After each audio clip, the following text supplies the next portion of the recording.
Bases dropped on a Friday here on Soccer's Morning Show. John here, you there. Welcome to another go-around of Soccer down here. We got stuff to talk about, and there's plenty to play with this morning involving a little breaking news that we can get into coming up in just a little bit. We've got Major League Soccer news. We've got our updates out of Cincinnati that we have to get into, and we'll get into in depth.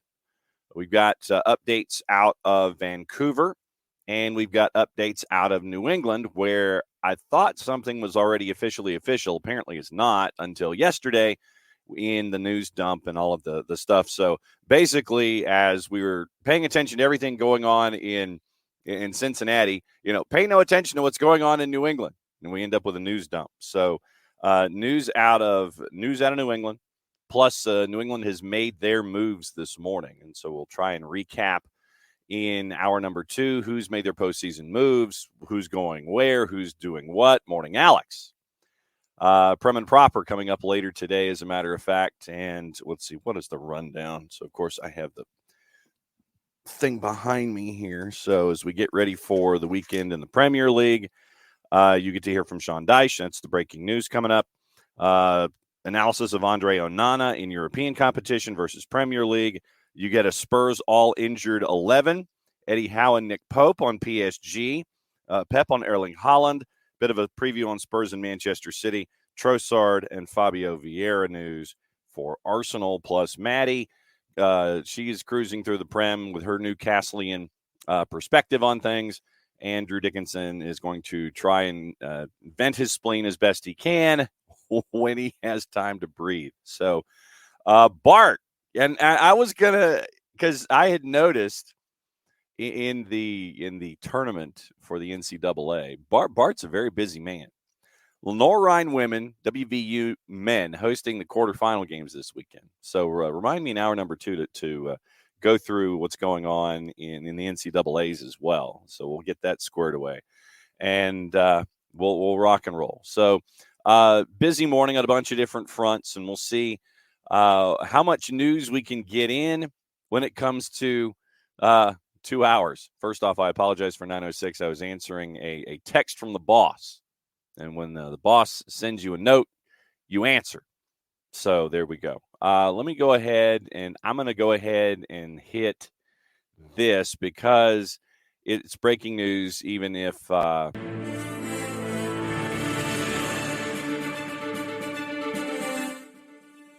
it's no real surprise.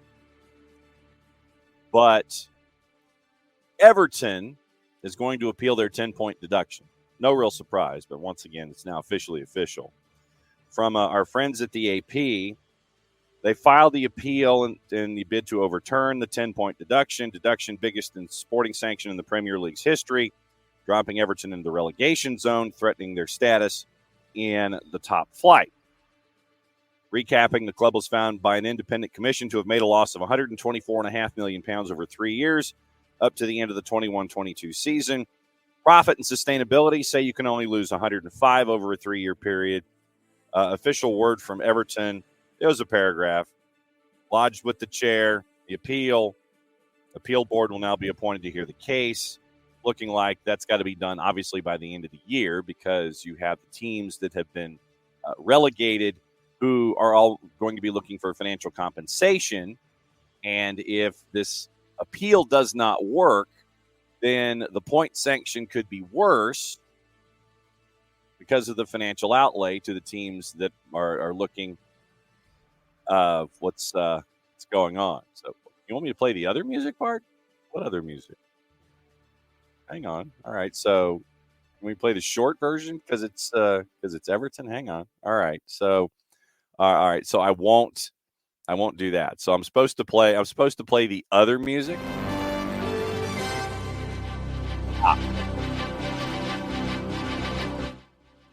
All right. So now I'm playing the other breaking news music. It's just that first track is a longer track. It's like a minute to a minute and a half, as opposed to the stinger here that we play. Everton had said the points deduction was a wholly disproportionate and unjust sporting sanction, does not recognize the finding that it failed to act with the utmost of good faith.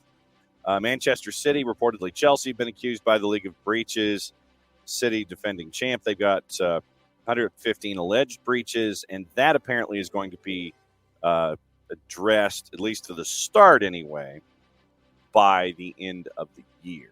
So the end of 24. I think that was what was laid out here. So Manchester City, they're going to be keeping an eye on what's going on. And so that's going to be interesting as well. And interesting stuff out of the Telegraph when it comes to Burnley. We mentioned Everton, Tom Morgan and Chris Bascom. Once again, more than one reporter. You know that it's big.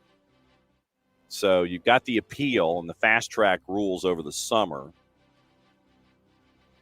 Only the most exceptional cases, including the 100-plus charges facing Manchester City, are exempt from a new Premier League rule. Any club charged with a standard financial rule breach must be completed within 12 weeks. So Everton is chasing after that.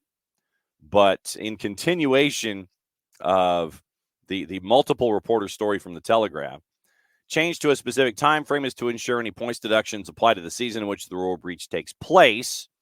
Means accounts for the 22-23 season must be submitted before December 31st instead of March. The two Telegraph reporters went into the knowledge of Everton's business. Well within budget. Departure of Hamas had been a major relief for the wage bill in 21. Over the ensuing year, Richarlison sold, Anthony Gordon sold, Amadou Onana, Dwight McNeil, Neil Maupay arrived. Everton's original deduction centered on interest payable on loans to build Bramley Moore Dock. The club calculated £18 million headroom within spending limits, but the Premier League argued they'd overspent by £8 million. Offset costs amid a global spending squeeze since sanctions brought against then-sponsor and Russian oligarch Alisher Usmanov may have proved costly last season. Usmanov's existing sponsorship deals worth a combined $20 million had already been suspended amid pressure. However, the Uzbek-Russian businessman and oligarch had also been planning to plow further millions into Everton by securing naming rights to the new stadium with a £30 million first refusal agreement in place. He also sponsored the club's training complex in a deal worth $6 million. USM's naming rights agreement with Everton began in 17, up for negotiation in 22. That said, Everton did secure their biggest sponsorship deal to date in June of 22 with Stake.com, the online casino, back in June. Remember, those are going away, at least as primary sponsors on jerseys. Morning, Tom, and morning, Alex. Alex, thank you, Everton, for letting us overpay for Gordon. And yeah, when you quote Kieran Maguire at the University of Liverpool, you know you're really getting into what it's looking at. So we'll hear from Sean Dyche in Prem and Proper. We'll get into Burnley as well, and it ain't pretty. So that's the news out of Everton. Shocking no one, they're appealing the decision. So that's your Evertonian news this morning. MLS. Yesterday, and what I may do, like I said, if we end up with an appearance from our friends at Beyond Goals Mentoring at 9:30, I'll continue the longer story with Cincinnati then, but we'll take care of the shorter news leading up until 9:30. And if our friends from Beyond Goals visit, then we'll get into Cincinnati because that's a long one. That's a long story. It has some development attached to it. We do hear from Pat Noonan yesterday. We did hear from the MLSPA yesterday. And it continues to have salvos launched back and forth in a bunch of different directions over what's going on.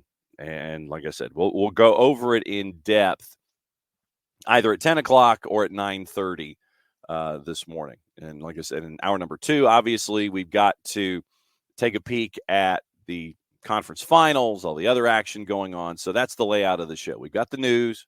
If we get our visit from our friends at Beyond Goals at 9:30, we go there.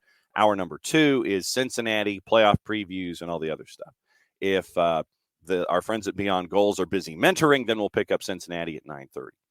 So yesterday, in the news department, there was a rather large fine and suspension handed to Vanni Sartini. suspended for multiple violations of league policy on November 5th following their exit against LAFC. Now, this is the wording from MLS Soccer, Major League Soccer. In the 95th minute, Sartini was shown a red card and dismissed from the game by match officials. Along with the automatic one-match suspension that accompanies a red card, MLS has issued an additional 5-match suspension for his violation of league policies, including entering the field of play in a confrontational manner. I thought he was exiting, but okay. And public criticism following the match, totaling 6 matches overall. Sartini has also been issued a $20,000 fine and must complete a league-approved behavioral assessment and comply with any recommended treatment. Sartini will serve his 1-match suspension for the red card during Vancouver's first match of the 24 regular season, followed by an additional 5 during Vancouver's ensuing regular season games. Based on his compliance with any recommended treatment program, Sartini may petition for a reduction of his suspension. Now remember, after the match, Sartini, this is after they lose 1-0 and they're out of the postseason. Quote, "At the end, we didn't have a fair chance, to be honest, because today, unfortunately, the referee had a bad game." Then Manny goes into quotes. Also, he says, "I don't understand, to be honest, why he didn't stop play. After a Whitecap corner was cleared," this was when Timothy Ford collides with Alessandro Schopp near the top of the 18. Vela goes downfield on a breakaway. Buanga scores. It was called back by offside. But Sartini, in his post-match after the collision with Ford and Schopp, "I don't understand, to be honest, why he didn't stop play, because every time the referee touches the ball, he stops, gives the ball to the team that was in possession. We were in possession. We lost possession because of him. I don't know why he didn't give us possession immediately." And he also took issue with the first half penalty. He was surprised Mario Gonzalez didn't get a red for a heavy challenge on Takaoka, complained the visitors able to persistently foul. If someone does his job, they give a yellow card to Crepeau in the first half when he was losing time, then to Buanga when he did 2 professional fouls, to Murillo when he made 4 fouls in the game. If someone does his job, then they're not keeping fouling you every time. If you allow them to do it, yeah, that's the problem. Biggest takeaway from the season, where a team that can easily start next season and say that we want to win this thing. Remember, he also mentioned in his post-match press conference the idea that if a referee ended up in the river, that folks would look his way. Not that he would do it, but folks would look his way. That didn't go over well. So Vanni Sartini gets 1 + 5 plus a fine, plus having to attend institutional training and understanding of behaviors. So there's that. So it looks like Michael Parkhurst will be joining us in 10 minutes. So we'll catch up with Cap coming up. And so we'll catch up with Michael Parkhurst in 10 minutes and get his thoughts on a couple of different things. And I want to talk about current issues in Major League Soccer through the prism of mentoring, and so we'll get into that. And if Cap wants to discuss what's going on currently in the league, we'll do that. But yeah, so Michael Parker is joining us in 10 minutes. Roster updates: Nashville and Portland have made their decisions. Once again, free agency starts the Monday of the championships for the GHSA. So we might be doing power hours Monday, Tuesday, and Wednesday. So Sebastian Blanco not returning after his contract expires. Club opened a DP spot by declining Jaroslav Nizhgoda's contract option. Frank Boli is gone after 7-2 in 29 games. So Fogacha, contract option exercise, declined. Acosta, Boli, Kalaskan, Diego Gutierrez, Miller, Nizhgoda, Rasmussen, Blanco out of contract, but they are in discussions with Acosta, David Bingham, and Eric Miller. FC Dallas, Ilara Mendy and Liam Frazier are hanging around. Facundo Guignon and center back Jose Martinez both had their contract options declined. No word on O'Brien and Jimmy Maurer. ongoing discussions. O'Brien had 17 and 13 in 94 regular season matches. Mauer's backed up Martin Peiss, who's among the 25 under contract. So, contract options exercised. Indeli, Frazier, Iloramendi, Junquat, and Shiki and Sabalang. Declined Martinez, Guignon, Colin Smith in discussions with Ahmed Korsha, Jimmy Mauer, and Jader O'Brien. Nashville. Dax McCarty, Fafa Pico, both out of contract and eligible for free agency. McCarty 36, Pico 32. Most of the decisions from there on are depth pieces. Exercised Bauer and McNaughton. Declined Kemi Amici, Nick DePuy, Tyler Freeman, Ahmed Longmire, Nebby Perry, Lawrence Wyke, Ethan Zubak out of contract, Luke Hawkinson, Dax McCarty, Fafa Pico. All caps made their decisions. 25 players under contract. Sam Adeniran, Aziel Jackson had their contract options exercised. Pompeu and Yarrow also retained. Expansion draft selections, Jonathan Bell and John Nelson, no relation. Both out of contract, available in the year-end waiver draft. Pedro and Isak Jensen remained out on loan to European clubs. Now they also have all caps also have a DP slot that's open. So exercised. Adeniran, Bartlett, Aziel Jackson, Markanich, Pompeu, Jared Stroud, Akil Watch, Josh Yarrow. Declined Michael Creek and Max Schneider. Out of contract, Jonathan Bell, John Nelson, no relation. Colorado and Chris Armas had his first press conference with the masses and the media. So we'll get into that too, probably in hour number 2. Jack Price, Diego Rubio gone. Price captain, Rubio 53 career goals. William Yarborough also saw his contract option declined, but they remain in conversation with him, as well as homegrowns Oliver Loraz and Sebastian Anderson, after those two did really well for Rapids 2 in Next Pro. 24 under contract. Exercised. Gutman, Calvin Harris, and Ralph Priso. Declined Anderson, Sebastian Anderson, Betashore, Loraz, Price, Abraham Rodriguez, Vallecilla, and William Yarborough. Out of contract, Louis Diaz and Diego Rubio. The loan expired on Danny Leyva.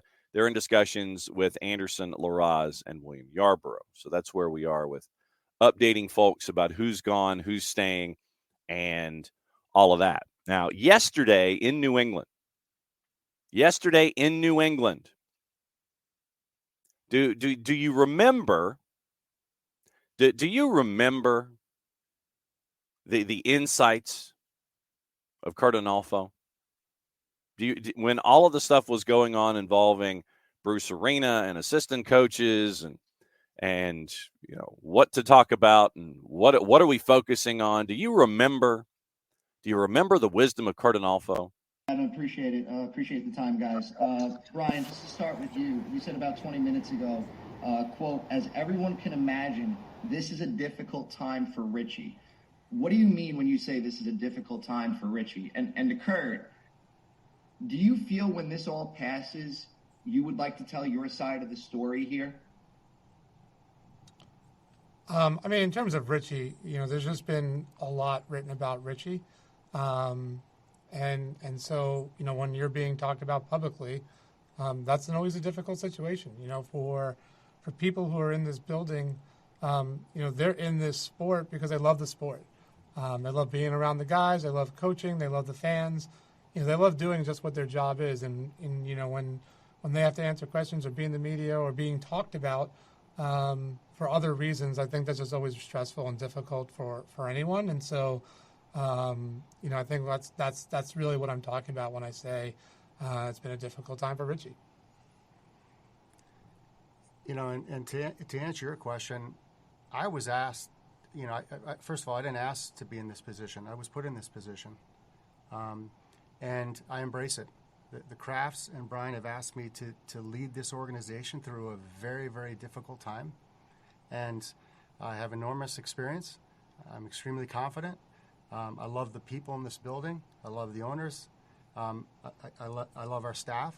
And my side of the story is to make a very difficult situation into a great one.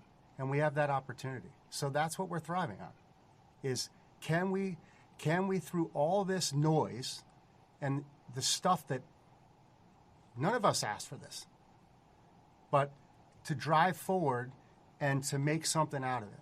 And that's the message that we're telling our players. And they are an incredible group of human beings. And I just tell you, watch out, because they are united, as we are as a staff and an organization, and from ownership all the way through. And it's time to get out there and play and stop talking about all the baloney. It is noise, right? We're going to focus on winning. Stop focusing on the baloney. Brian Bolello, team president, was the other voice that you heard there in that blast from the past. But Bolello and Cardinalfo are going to be having a press conference coming up top of the hour. And it will be with Cardinalfo having been named sporting director with the New England Revolution. So that happened official yesterday. Top Soccer Post is sporting director overseeing the Revs soccer operations, player personnel, scouting, and player development. So Bolello and Analfo are going to be sorting through the baloney coming up at the top of the hour in New England as they try to work through their next steps. And they have made their player moves. First thing that they did out of the blocks was permanent transfer of Tomas Shankalai. That was big. Getting Shankalai under the tent, that was big. Revolution also exercised options on 6 to bring the roster to 27, 17 returning players. Guaranteed contracts: Bayraktarovich, Bulma, Barrero, Buck, Bai, Earl Edwards Jr., DeJuan Jones, Mark Anthony Kay, Kessler, Tommy Mack, Nacho Heel, Jack Panayotu, Polster, Romney, Vatslik, Brioni, and Bobby Wood. Exercised the 1-year option on Andrew Farrell, Carlos Heel, Jacob Jackson, Damian Rivera, and defender Ryan Spalding. Club also exercised the 2-year contract option on Ian Harkes, guaranteeing the midfielder's contract for 24 and 25. Exercised the club purchase option on Shankalai from Racing Club, signing the 24-year-old as a DP through the 26 season with a club option for 27. Did not exercise the contract options on Emmanuel Boateng, Maciel, Christian McCoon, Ben Ravino, and Ben Sweat. 3 players out of contract: Gustavo Bo, Omar Gonzalez, Justin Renix. Any of the above players could return to the club on new agreements. 3 new homegrown players also set to join in 24. Peyton Miller at 16. You remember him from Revs 2, going up against Atlanta United 2. Thiago Suarez and Malcolm Fry, both 18, available for competition. All 3 regular starters for Revs 2 and MLS Next Pro last year. So that is the roster decisions for the New England Revolution.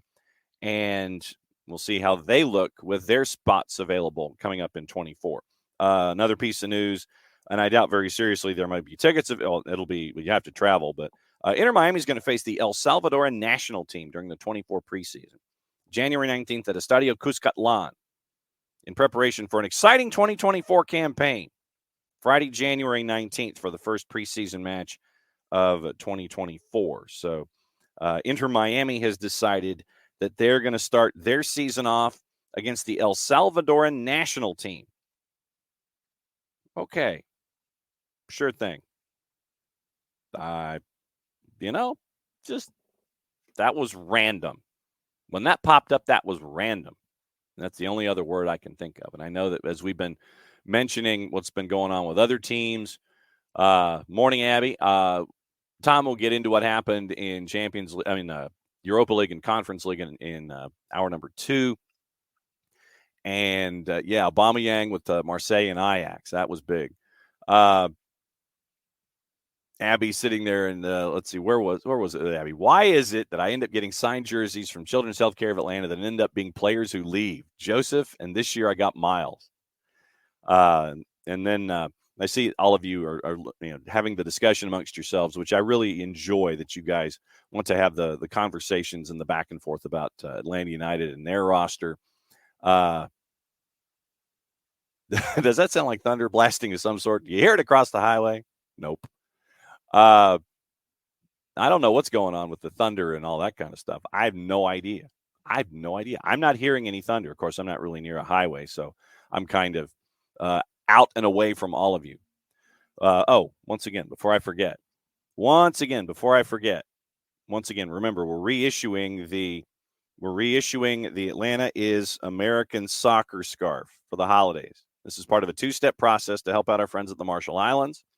We're reissuing this. I'm going to be getting a large box of these coming to Office HD very soon. Abby has graciously said that she would take the Abstermobile on one of its last rides and help out with shipping, but we're going to do 25 and 5 for this. And the other project we'll hopefully have some details on in short order. But once again, remember, we're reissuing the Atlanta is American soccer scarf. Nope, no thunder explosions here. Yes. Yeah, Michael and I are about an 8-iron apart, maybe a 9-iron apart.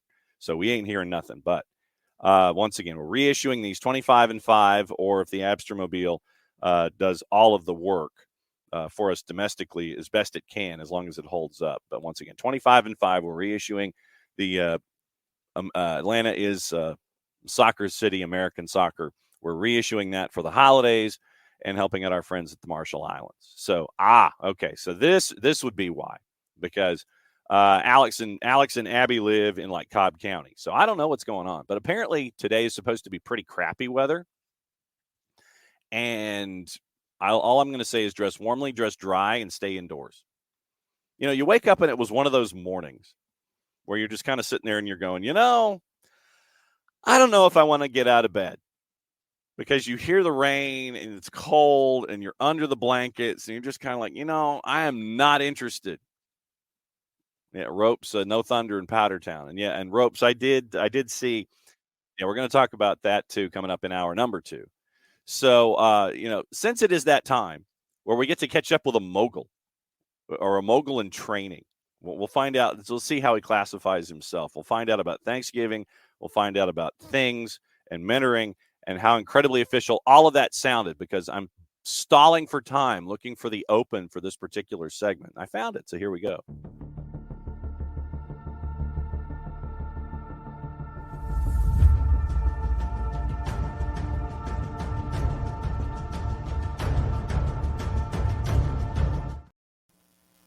Hey, Cap. Good morning. Buenos dias. All right. So I guess the first question is, sir, or ... How was Thanksgiving? What is Thanksgiving like at the Parkhurst Hacienda? Thanksgiving was good. It was very low key. Gressel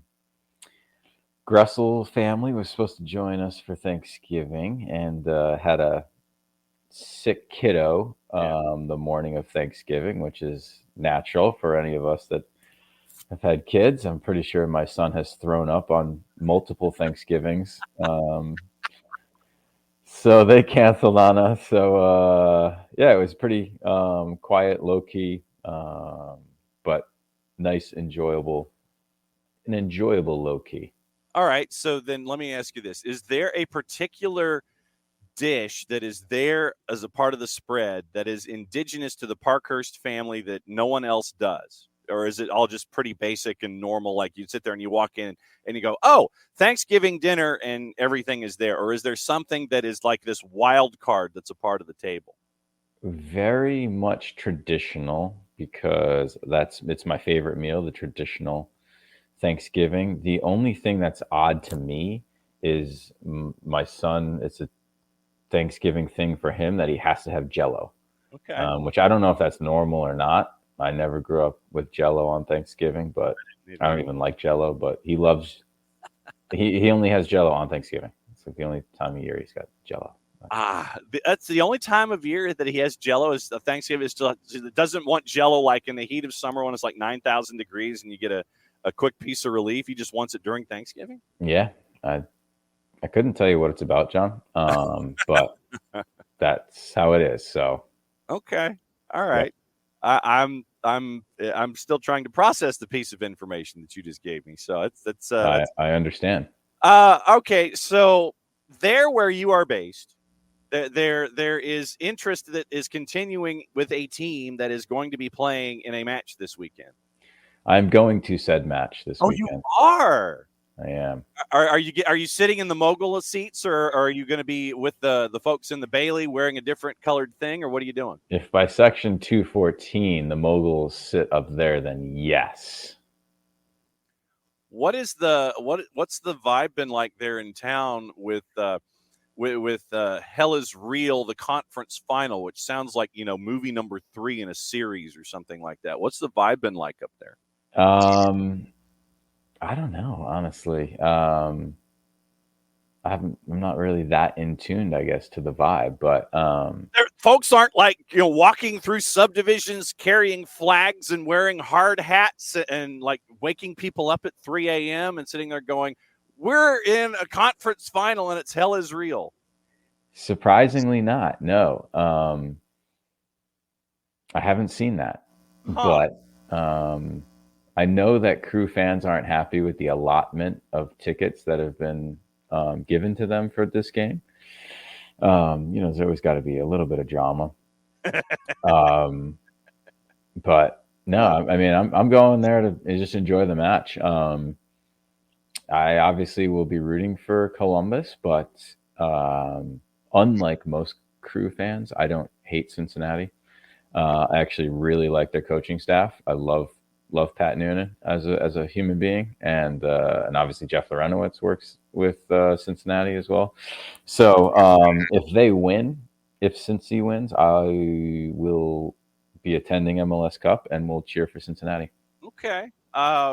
When you look at what Pat Noonan and everybody from the Philadelphia front office that's come over to resurrect what's going on in Cincinnati, and with what Wilfred Nancy has been able to do there in Columbus, what's it been like to see both of these teams grow to this point to where they have survived the playoffs to this point?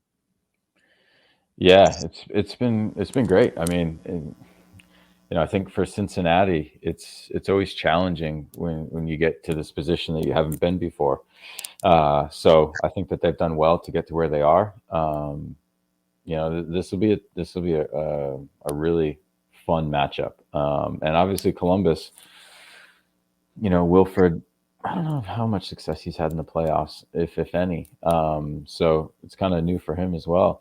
They were probably as a team got more experience here. So I don't know. I'm really looking forward to the game. I think it's going to be really entertaining. Both teams are good offensively. The Miazga thing is now taking some headlines here the last 24 hours or so. We'll see. I'm disappointed Julian hasn't been playing much for Columbus, but that's is what it is. Decisions that are made by coaches in playoff situations. I can ask about the Miazga situation. You can address it if you wish. I was going to take it from a mentoring perspective in dealing with controlling emotions and things like that. Which direction do you want to go with it? Yeah, I think that I don't know. I'll just address it head on. Like, good. For me, the yellow card in the game was excessive. Not excessive from the referee, excessive from Matt. Yeah. Like, I understand you rile up the fans a little bit, but I would have given him a yellow card too if I was the referee. Like, he did it too long. He's taking forever, shushing him, and he absolutely was instigating the crowd too much, and so it was a yellow card in my opinion. So that, and similar to the Des thing, like, okay, the initial yellow, okay, I get it. You lose your mind, you get caught up, like, okay. I understand it, right? Is it stupid? Yeah.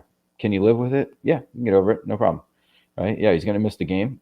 That sucks, but it is what it is, right? You put yourself in that situation. But it sounds like the confrontation, or hope to confrontation, I don't even know if he ever got into their locker room. Yeah, there's video apparently from RBA that shows that he did. Okay. It sounds like it was like an hour or so after the game. Or 80 minutes. That blows my mind. Blows my mind, because there's no way after 80 minutes after the whistle, you are still so fired up that you need to then go confront the referees. Like, what? There's no good that's going to come from that. And not only that, but where's the staff of FC Cincinnati? I know that I just talked about how I love the staff. What are they doing? How is nobody, stopping that. It's a like, fail. Where's Matt? You're looking around the locker room and he's not in there. And and that doesn't take the blame off of Matt, because I mean, he's got a lot of experience. He needs to control himself. Like, I don't care if you're a hothead or you've got emotions or anything. Like, you're missing out on the end to this amazing season, as the, even yourself having a great season and a lot of success, and one of the leaders of the team, and just ridiculous, honestly. And now I know the MLSPA has come out with some information, so I don't know what's going on there. So it's really, really interesting. But yeah, from a mentorship perspective, like, that's one of the things. It's like, you got to get back to neutral faster than that. Like I said, you can get hot in a moment, right? And obviously you got to make sure you don't get too hot. But you get hot and you get a yellow card, like, okay, that happens every now and then. It's as similar as making a mistake on the field. You can make a mistake, just don't let them snowball. Don't make 2 mistakes and 3 mistakes right after each other. And that's what both these guys did. And Matt's was even worse, because it was like an hour later. You need to come down. You need to settle, get over these things. It's crazy.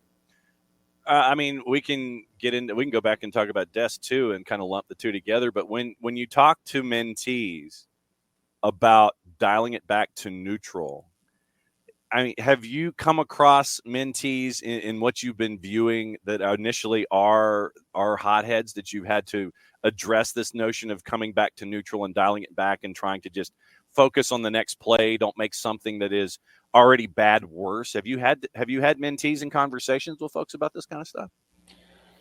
Yeah, we have. And it's harnessing energy, right? We don't want to tell players to play without emotions, right? It's, some players need that, and they feed off those playing with that emotion. So, it would be like telling Leandro Gonzalez Perez, hey, don't play with emotions. And then he wouldn't be the same player, right?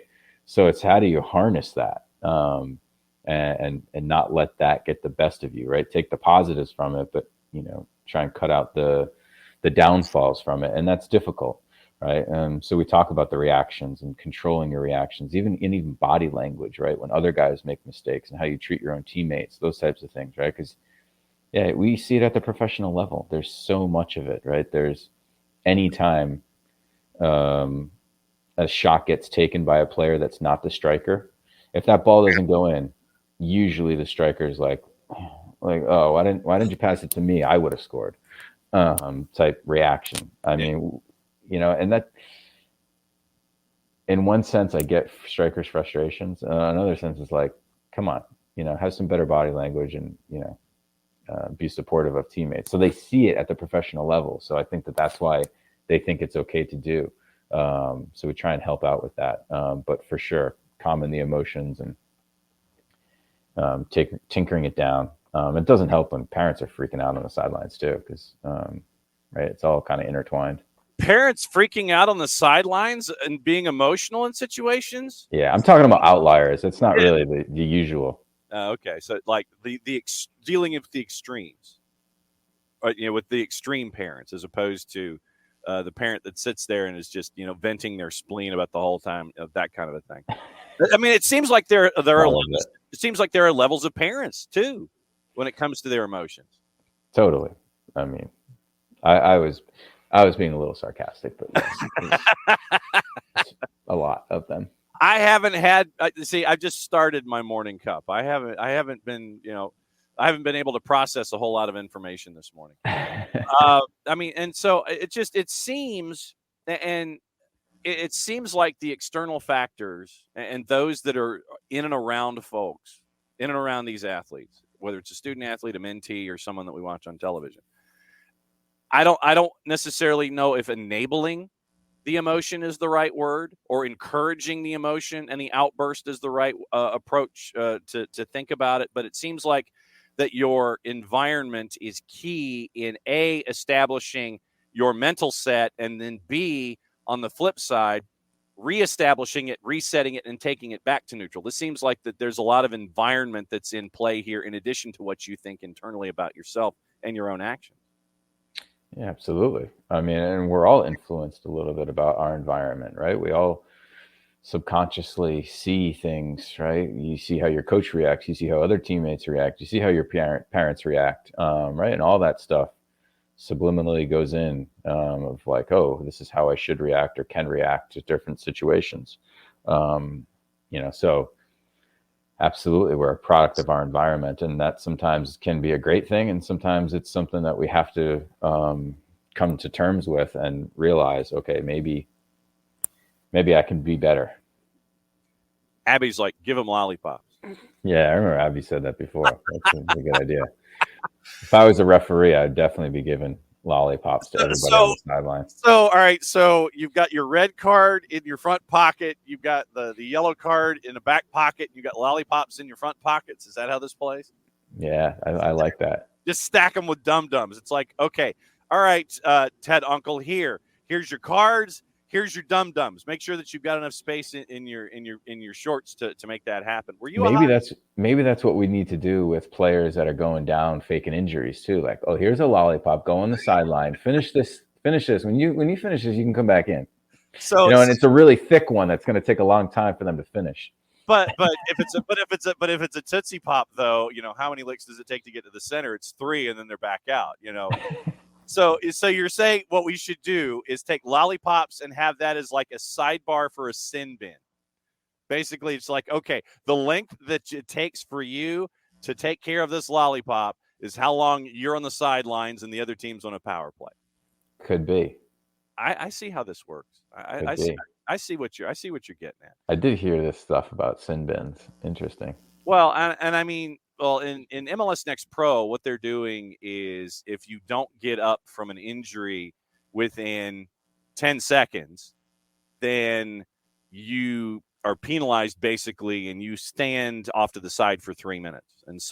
And that 10 seconds, you've seen referees in Next Pro, they've kind of let that breathe a little bit. They start their, it's like referees in wrestling, they'll sit there and they'll wait a while and then they'll get their count started, So they let the situation kind of dictate itself, and then they'll say, okay, are you staying down or are you getting up? And then the player's like, oh, getting up, those kinds of things. Yeah. Were you a hothead when you started? No. So you've always been like level dude. I have, yeah, for sure. And I'm sure that you've looked at other folks and you've gone like, bruh, like, get up, stop it. I mean, but I think that now we see why, you as a captain have been as successful as you were in that role, because you were the one who would sit there, you bring folks back, you sit there, you reintroduce logic to the situation. Were you always a logical person about situations going on around you on the field? If you weren't a hothead, were you always logical? Yeah, I think so. And by hothead, it doesn't mean I don't get hot sometimes. No, I know. I mean, we've seen you on the pitch, sir, where you have taken advantage of your emotions, but that's key too. I would think that that's also key, where you sit there, when to hit the button and when not to hit the button, because when you do hit it and you want to throw your cleats across the room and drop an expletive that would give us, an explicit rating here on the show, it means more when you do that. It's about picking your spots and the maturity to understand, okay, I don't need to be yelling my head off all the time. If I pick my spot, it's that much more meaningful. Yeah, exactly. For sure. And those emotions are important sometimes. So yeah, get hot every now and then for sure. But no, it definitely helped me, probably, be a leader, I guess. And yeah, level set. I think I was probably more logical out there, just understanding things. And for me, it was always just kind of a waste of energy. And I don't know. It was like, there's nothing really good that's going to come of most of this stuff. And I know that's difficult to think about in the moment, but I mean that you're juggling 98 different ideas, and you said it's like, okay, it's cause and effect. And I think that that's probably also something that that your mentees, it might sink in later. It's like, if you do something that is rash, it's the cause and effect analysis here. It's like, if you do this, then you create this situation, which is a detriment to your team and a detriment to your teammates. So they're learning cause and effect by controlling their emotions too. 100%. What would you do with Sergiño Dest? It's a good question. It's a really good question. Honestly, I would understand. I understand where Greg's coming from. Greg is trying to downplay the whole event and say, he's going to be part of our team and no problem. And why are you guys making a big deal of it? And because he doesn't want any more distractions around the team, and doesn't want any more controversy and all that stuff. But for me, I would be really nervous anytime he was involved in a high stakes game. So I don't know. I honestly would be fine if Greg suspended him I would understand if we had a hard coach and he was like, he's out completely. Wow. I would understand that. Because I was at the Olympics and we were told before the game, our third game at the Olympics, the referee is very strict. You can't say anything to him. Be very careful. 3 minutes into the game, we go down a man due to a red card that was completely avoidable. And we lose 2-1 and our Olympic dream is over. And that cost us. And can you trust Sergiño Dest in game 1 of the World Cup? If someone's getting under his skin, if the referee sucks, I don't know. I hope so. He's not going to be excommunicated because Greg's already made that very clear, and he's also very talented, and we know that talented players get more leeway. Yeah. But I'm just saying, if we had a very strict coach who was like, hey, he's out, I would be like, yeah, I get it. Because that was the type of his, like, I saw what, what's his name? The captain there. What's the captain of the U.S. team? Oh, there's like 98 of them. Yeah, that's true. The center back, Tim Ream.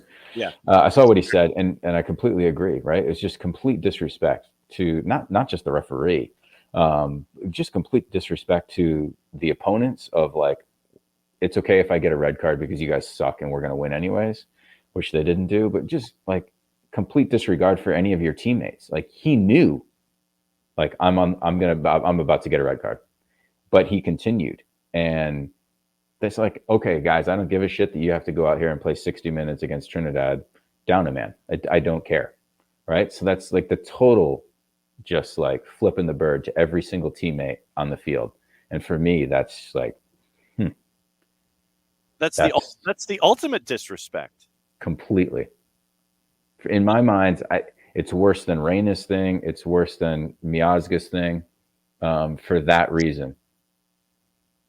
And I mean, when Sergiño Dest is walking off the field in that moment, and he's taking his time, and I think he's still getting shots in, and literally Matt Turner is trying to push him off of the field and get him away so the game can continue.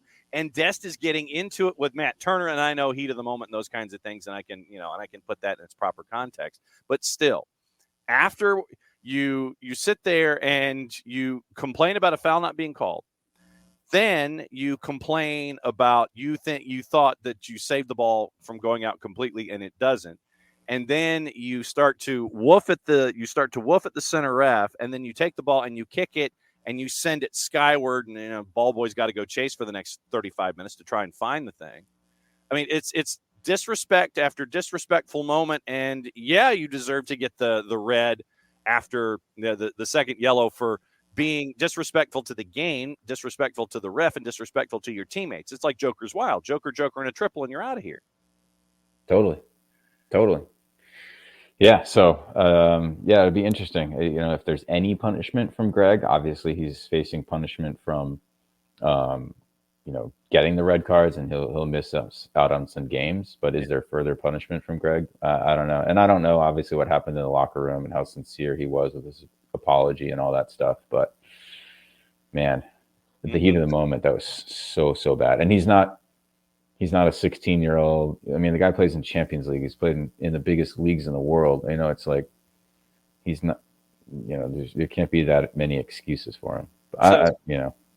So then Bart brings up this idea, suggesting talking to a sports psychologist or a counselor to work on some personal intervention methods so things don't happen again. Do you ever talk to mentees about, you know, having consultation with third parties and psychologists and other folks that are outside the game that can just be there as a sounding board for these kinds of things?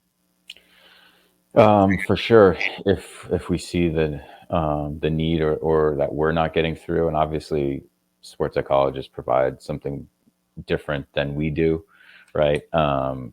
You know, we're trying to just hint at that type of stuff. Obviously, we don't have the qualifications, right? We come at a different lens, right? Of like, been there, done that type of experience wise, where sometimes there's a gap with youth athletes of like, oh, am I going to listen to this person? It can't even kick a soccer ball. Right. Right. But if we do think that certain athletes can benefit from it, and I worked with Trevor Moad in high school, and he was fantastic, you know, and he was so good. And really, I learned a lot from him. So yeah, I would absolutely suggest it. And yeah, Des would be someone where I would suggest, like, what's going on in your life where you're freaking out that bad on this. But that's for him to figure out. All right, rapid fire here in the last couple of minutes. What's the latest book you read?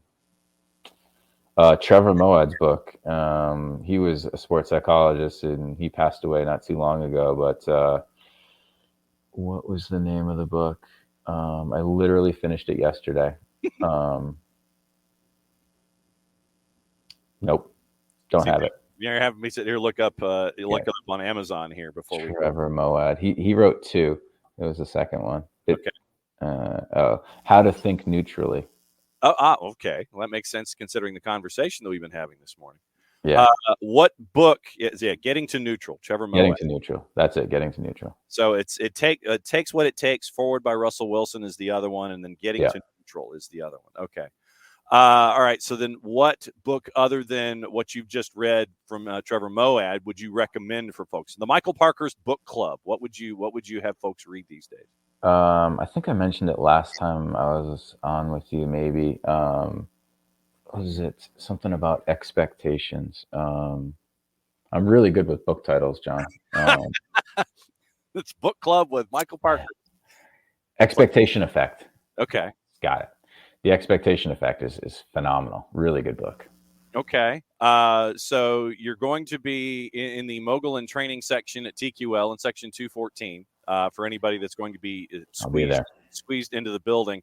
And MLS Cup's going to be in Ohio, guaranteed, so I'll be there too. Okay. So then what do you think is going to happen in the Western Conference? LA's playing Houston. Benny Ball, baby. Benny Ball. I'm rooting for Houston. Uh-huh. I'll say that. I'm sensing a conjunction, though. Yeah. If I had to put money on it, I'd probably go to LA. But I'm rooting for Houston. So you are rooting for a Houston v. Ohio MLS Cup. Correct. All right. What's the latest with the RIFC other than Christine Lilly coming in and getting leaving her visit with a pullover zip-up sweatshirt? Yeah, that was exciting. That was fun.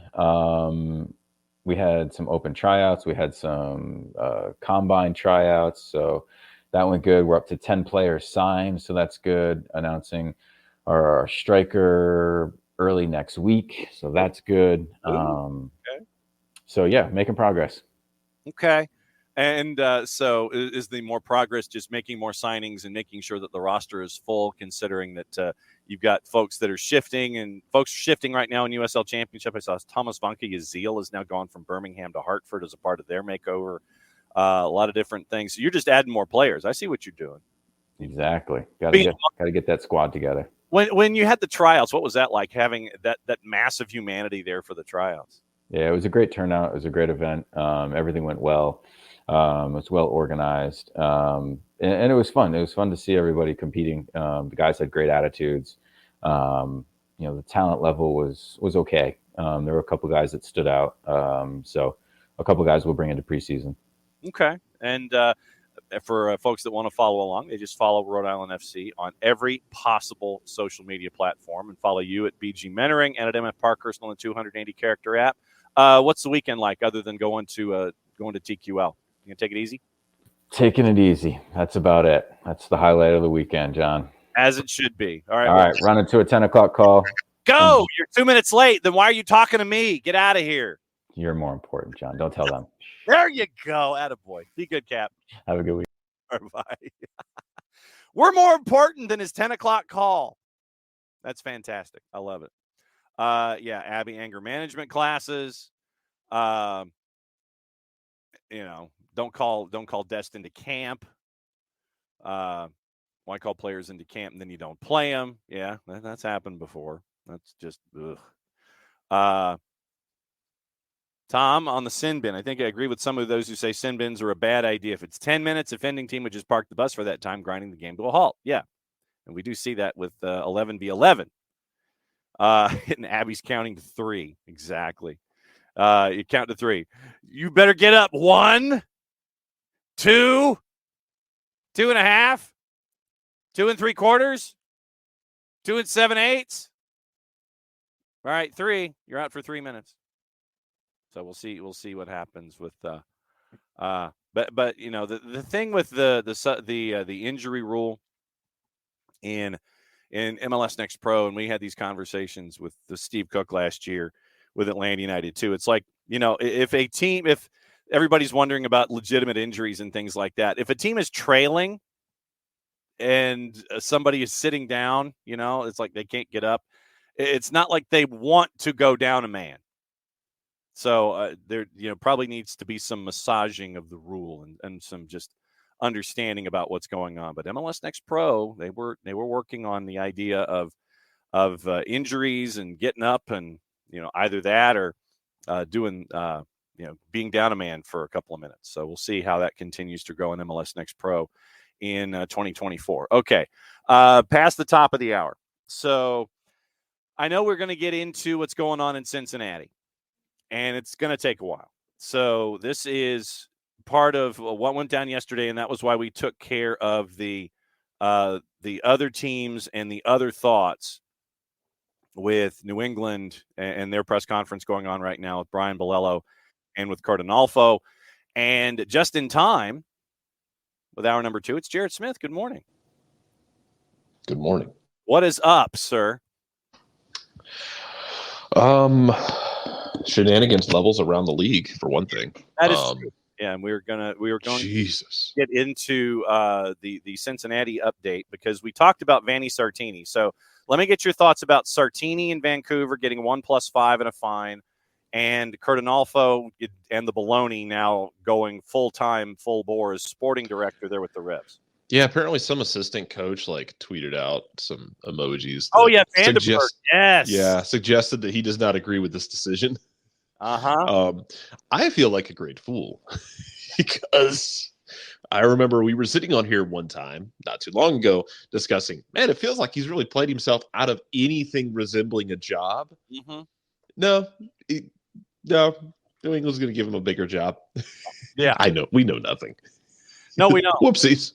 Yes, exactly. News out of Montreal.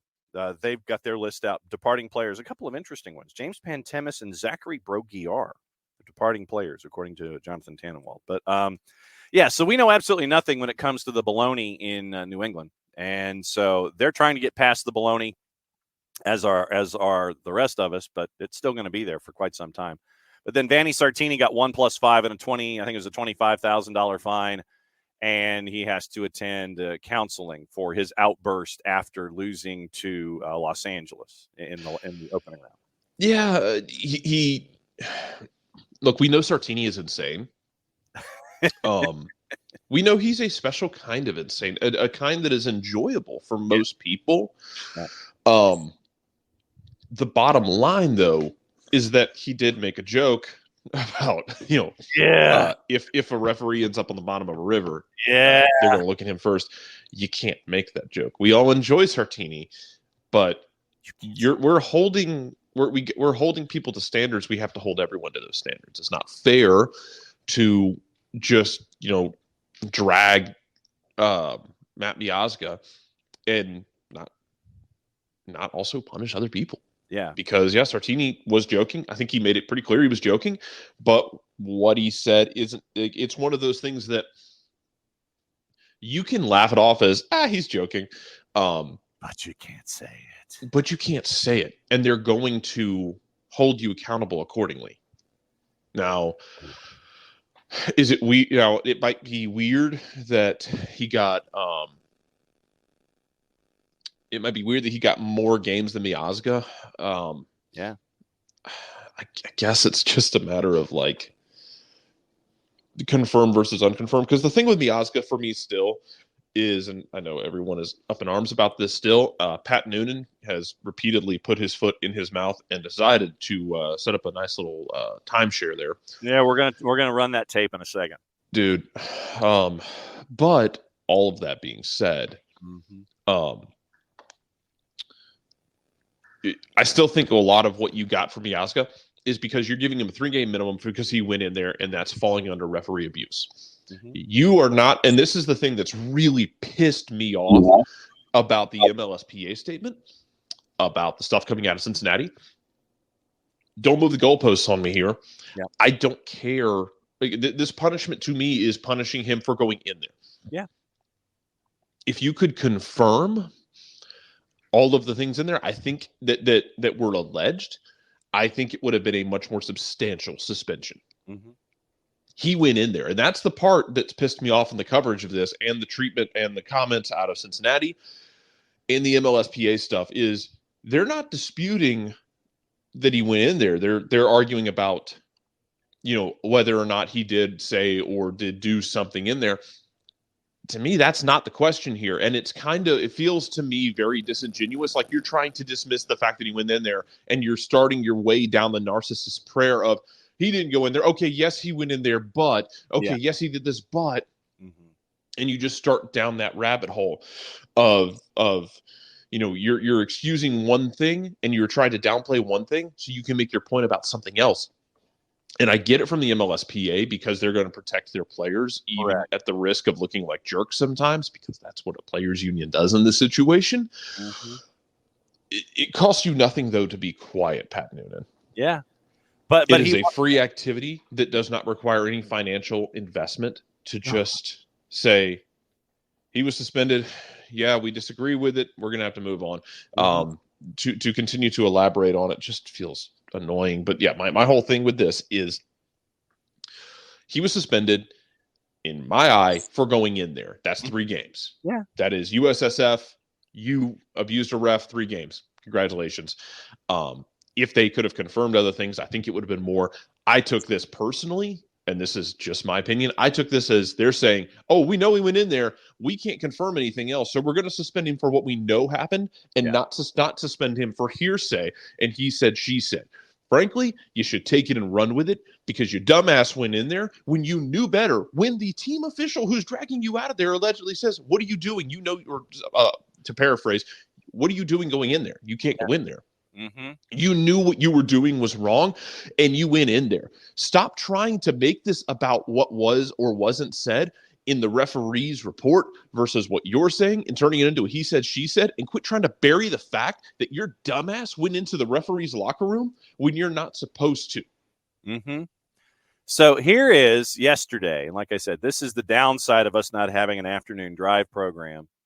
Here is the press opportunity that was had with Pat Noonan, and it is courtesy of a combination of FC Cincinnati and WLWT-TV. But here's what Pat Noonan said about Matt Miazga, and we will go over the quote. Matt made a mistake, and now we're, he's paying the consequences.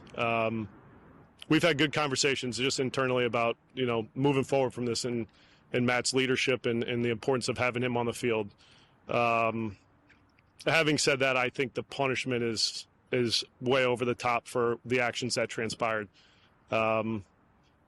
I think this is something that's unprecedented. And taking everything into account, I think this could have been a heavy fine, and you try to keep your most important players on the field for key games.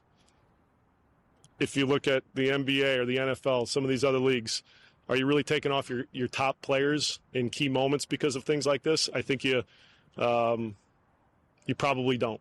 And that's not the case here. But, again, Matt made a mistake, and now we suffer from it. But I also would love to see some transparency and accountability with the officials. I'm talking about it. At some point, Matt's going to have the opportunity to talk about it. Let's have an official up here talking about what transpired, so it's not just transcript. It's not just, here's the report. I think, we can move forward in a strong way if we have that as well. So it's disappointing, but, I'll try to leave it at that so we can focus on, the game. So that is Pat Noonan. Let's break this quote down and go through some of the points that he made. Having said that, I think the punishment is way over the top for the. It's not. He went in the referee's room. It falls under referee abuse. It's not. It's 3 games. Mm-hmm. It's fine. You can appeal it because you're going to appeal it. That's okay. It's okay to appeal things. Like, it happened. This isn't like a unique situation where we have to clutch our pearls and why would he appeal it? Yeah, it's kind of dumb in the grand scheme of things, but you're always going to appeal a suspension. Rufus Odor appealed when he knocked out Joey Bats' lights out in the Blue Jays Rangers brawl like 9 years ago. Like, you're going to appeal everything. It's fine. Whatever. Carry on. I'm going to interject on you a lot. Absolutely. No. And that's I'm really annoyed by the entire damn thing. Absolutely. Think the punishment's way over the top for the actions that transpired. No, it's not. It's the bare minimum. Hey, Rich. Good to see you, buddy. Yes. Good morning, Rich. I think this is something that's unprecedented. Yes, someone going into the locker room is unprecedented in MLS that we know of. Yeah. You're correct. It is unprecedented. Yes. Congratulations. You've used the word correctly. Yes. Taking everything into account, I think this could have been a heavy fine, and you try to keep your most important players on the field for 2 games, 2 points. Oh, kiss my ass. I think this could have been a heavy fine. No, it could not have been a heavy fine. Because into the referee's room. Where he's going with this is, I can't believe you're suspending an important player for a playoff game. Basically, what he's implying here, and if it's not, then choose your words better next time, big guy, is it's not fair that you're punishing a big name player before a playoff game. So what? So if it had been like the 19th guy on the roster who went in there, you'd have been like, well, this sucks, but now he's paying a punishment for it. But because it's Matt Miazga, who won MLS Defender of the Year and is the anchor of your back line, because he matters, he should get preferential treatment. Kiss my ass. He doesn't get preferential treatment. Hey, man, did Draymond Green get preferential treatment? We got suspended in the middle of a 3-1 collapse in the NBA Finals. Like, don't tell me it's unprecedented. Guys get suspended for stuff. Just because you have a name that is recognizable, just because you have an award next to your name does not make you exempt from the rules. That's not the way it works. No. Look, you can get out of pocket as much as you want, but understand that there will be consequences for your actions. Yes. That's just a bare minimum to understand. And it's pretty, honestly, it's insulting, the idea that, like, oh, we shouldn't suspend him because he's Matt Miazga. Shut the hell up, man. Raquel Mahimbo just went to the room a couple seasons ago. Yeah, okay. There you go. Maybe it's only a special situation in MLS. But come the hell on, man. Don't tell me that don't tell me that the issue is because Matt Miazga is a person of significance in the Cincinnati lineup. That's why. That's the reason. And the fulcrum with which the entire argument bends, that we shouldn't punish him because he's good. Mm-hmm. So I do not have the cholesterol for this morning. Yeah, you do. Taking everything into account, I think this could have been a heavy fine. No, it could not. He went into the referee's room. If it had been a heavy fine, oh my God, Jesus! If you thought this response was intense, I want you to imagine what the response would have been had he done this. Had he not even, like, again, I don't give a damn about the report of what he did or didn't do, what they're saying he did or didn't do. It's the fact that he went in there. If you don't suspend him for 3 games for going into the area he knows he's not supposed to go into. Also, by the way, well, the security guard wasn't there is a weak ass excuse. You don't if you walk into a Walmart and the electronics section door is open, you don't grab 2 PS5s and walk out the door. Well, the door was open and there was no one standing there. You know what to do and what not to do. To Bart's point, like, he's a grown man. Matt Miazga's 28 years old. He ain't a kid. Yeah. Well, the security guard wasn't standing there is not an excuse. No. It doesn't excuse you being an absolute moron for just a moment. Yes. And yeah, he might have gotten out of there and gone, oh my God, what the hell did I do? Totally possible. Yeah. That he walked out of there and went, oh my God. Yeah, I screwed up. But he absolutely possible. But you still went in there and you still have consequences for your actions. And he said more than once, I want to speak to the effing referee, and did not leave. And when folks were trying to grab him to have him forcibly removed, get your hands off me. Like I said, Laurel Fowler, Queen City Press, did a fantastic job of this. If you want to keep reading and support her work, please do. Also, I need certain aspects of that fan base to go touch some damn grass, because if you're making this personal against a Red Bulls reporter who was standing outside the room and was able to corroborate it, please go touch some grass. Because you're doing the thing where you're getting mad at everyone except the guy who was an idiot. Uh-huh. Look, I know we have what amounts to a constant war against officials in this country. It is a constant thing. I promise you, we're not special. We're not the only country who dislikes their officials, who has it constantly going on. But holy God, go touch some grass and go outside. Go get on like a swing at a playground and go regulate your soul for a minute. Yeah. If you look at the NBA or NFL, some of these other leagues, are you really taking off your top players in key moments because of things like this? You mentioned Draymond Green. So you took off Draymond Green. The answer is yes, Pat. They have. The answer is yes. I think you probably don't. The answer is yes, they have. They have, and again, a lot of times, just because if you want a weird precedent here, you do have this in the NBA, and the NBA is much more prone to like almost WWE level like shenanigans. I think we can all agree, because you've had instances where like you've had scuffles on the court and like players have set foot on the court, which is supposed to be a 1-game suspension, and it wasn't always a 1-game suspension. To that point, he is correct. But to say that, great, like top players being suspended is unprecedented, it can happen, and it should happen, because your name on the back of your shirt shouldn't dictate whether or not you get suspended for doing something incredibly stupid, which is what he did. Again, Matt Miazga might have walked out of there and been like, oh God, what kind of idiot am I? No. Oh God, I'm going to get suspended for this, aren't I? Totally possible.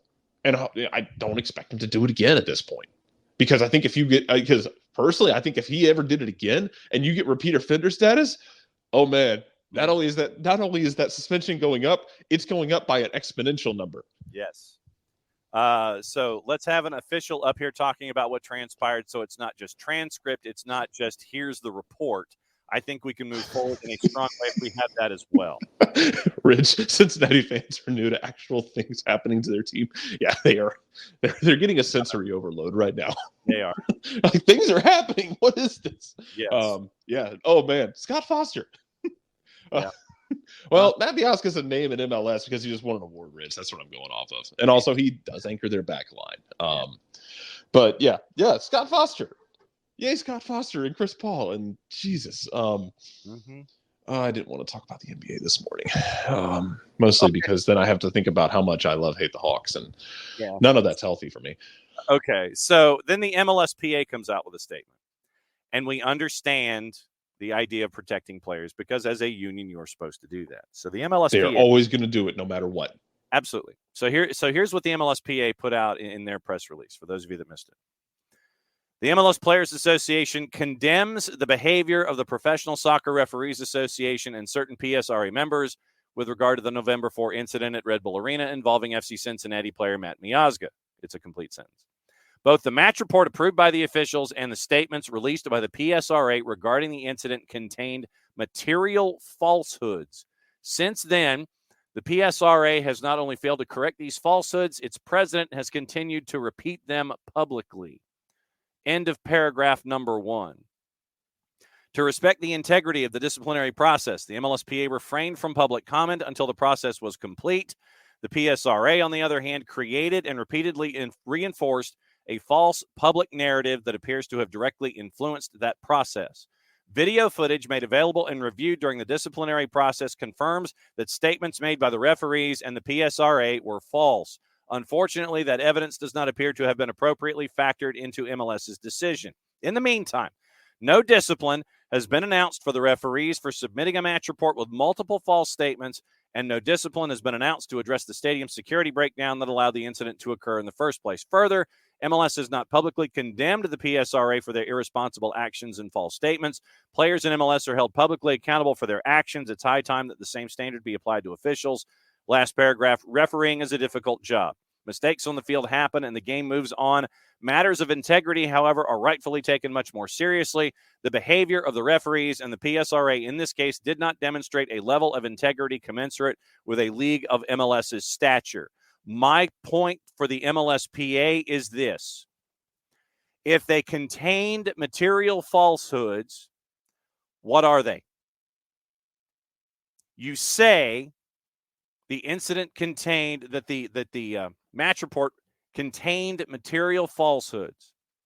The president has continued to repeat them publicly. PSR created and repeatedly reinforced a false public narrative. Video footage made available confirms the statements made by the referees and the PSRA were false. Okay, fine. MLSPA, you said what you said. What are the material falsehoods? You can't just get away with sitting there and saying, okay, paragraph. Material falsehood, continue to foster all these kinds of things. You're using whistles here. It's dog whistles. What specifically are you referring to? What are the falsehoods? And again, for me, it always comes back to he went in there. That's 3 games. Mm-hmm.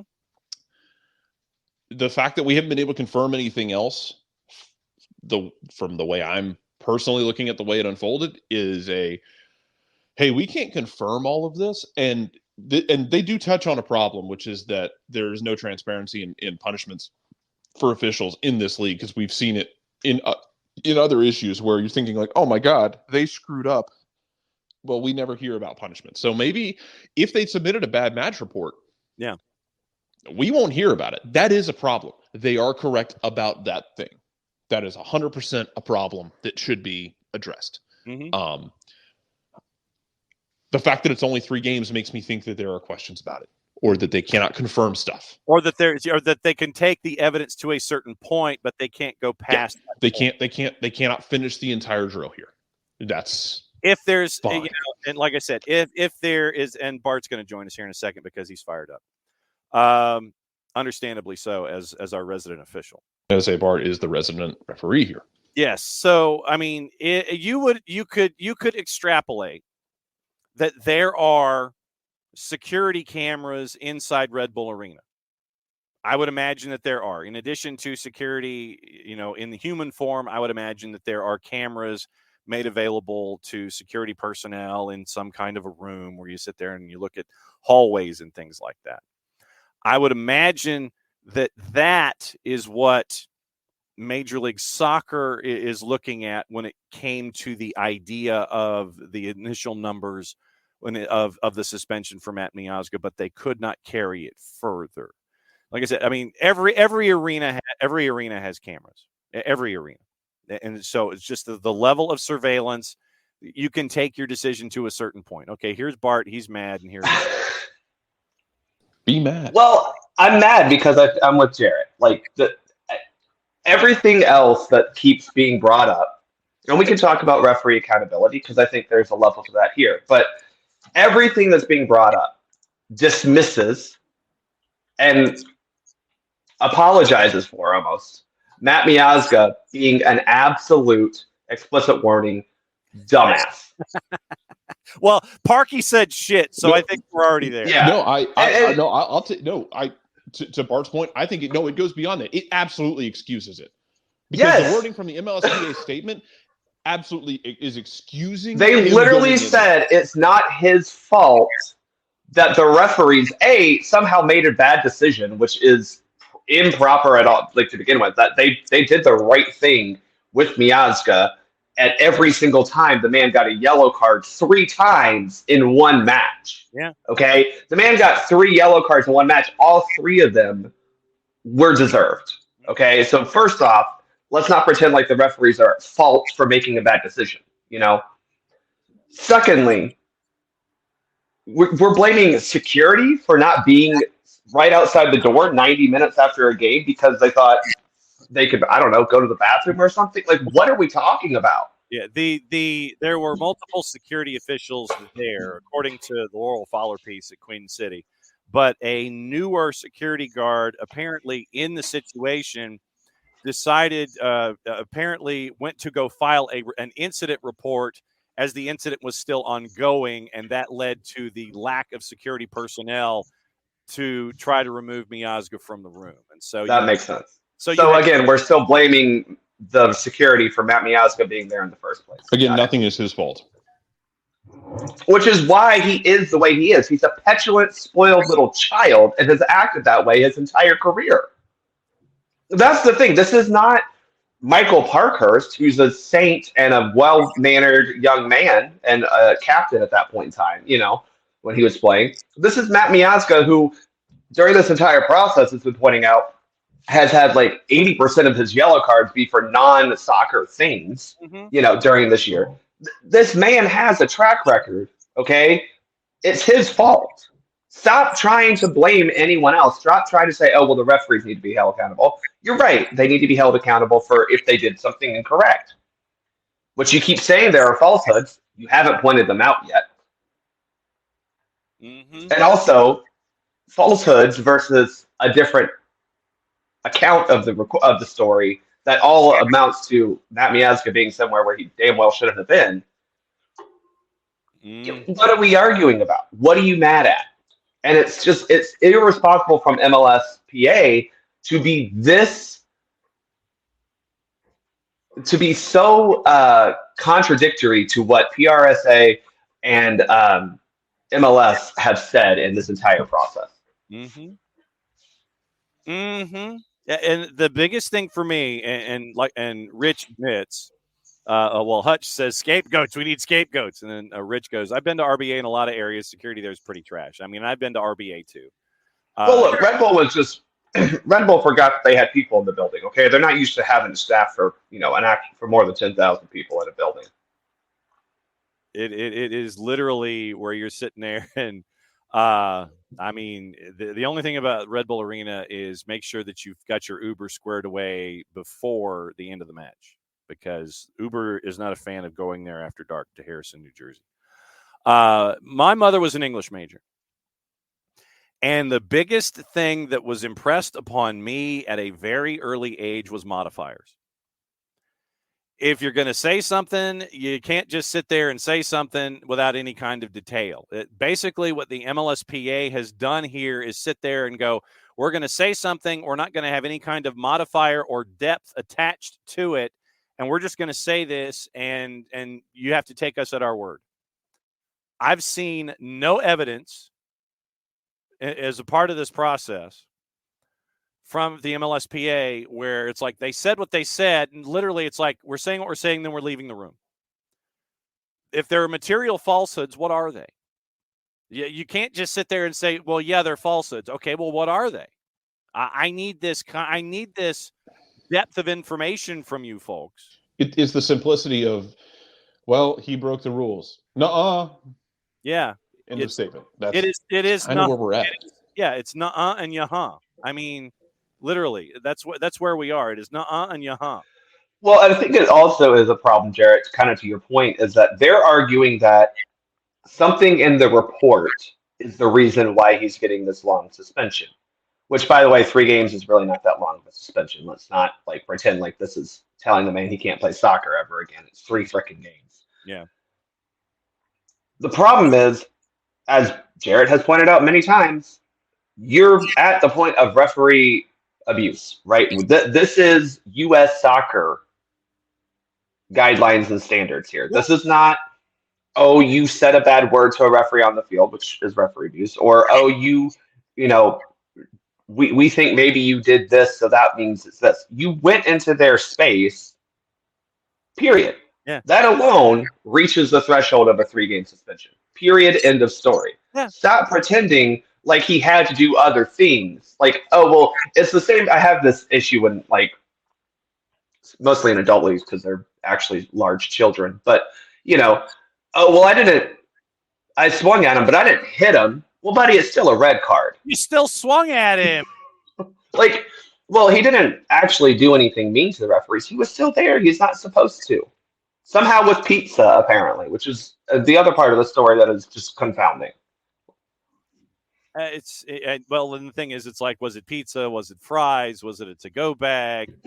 All these kinds of things. All those things are not substantive material. Those are just versions of a story that all boils down to Matt Miazga was somewhere he shouldn't have been, talking to people he shouldn't have been talking to. And again, for an incident that he was clearly in the wrong. The referee crew made no mistake when it came to sending off Matt Miazga. We all watched it. Yeah, we all watched it, but that doesn't stop the MLSPA from sitting there and just saying blatant falsehood. And just okay. So reinforcing false public narratives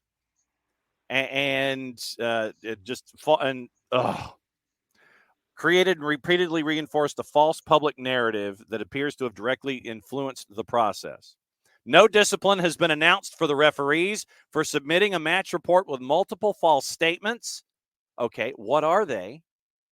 And no discipline has been announced to address the stadium security breakdown. Okay, so we've talked security breakdown, but the MLS has not publicly condemned the PSRA for their irresponsible actions and false statements.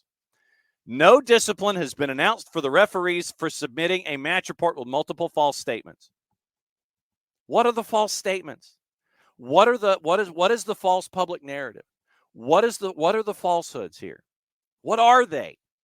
You can't just sit there and dive into the pool and say, this is a cannonball. It's like, okay, you can't cannonball into the pool and have the water go out and sit there and go, oh, I didn't do that. I mean, it's like I said, one of the things with my mother, it's always been about detail.